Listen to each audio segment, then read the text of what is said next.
Hi guys! So here I'm going to talk about opposite trust, opposite culture, and how to transform your life.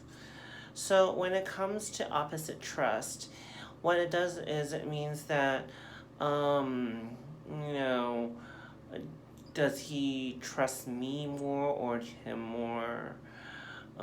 So that because this trust is switched. Uh, and then, um, especially when you add like things like privilege and so forth. But then also opposite culture is how each culture feels differently from the other. So if you switch the culture, um, it can have a different effect. For instance, my aunt wants to, own space of her own, wants, a house. She now shares it with her cousin, but she doesn't realize you can share it together instead of, sharing it, meaning the space becomes theirs instead of just, it doesn't just belong to one person. And then, so, um, how does this mean is opposite trust, opposite culture.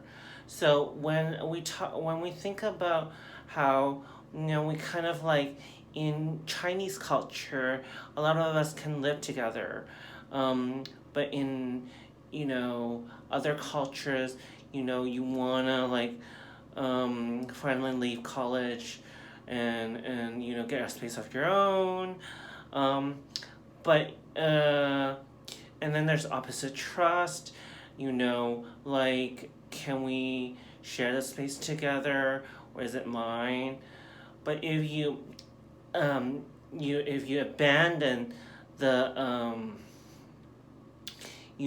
the what's it called, uh the opposite, it becomes, or if you remove the opposite, you have trust and you have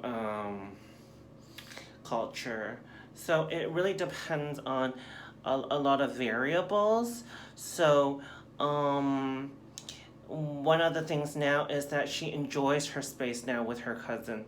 So it is great. So, something I learned along the way is that my own house, I've always thought of it as, old and not that great, but now it's become very, very great in my everyday life. Because I think of it as a space that I'm gonna have for a long time instead of just for a little bit.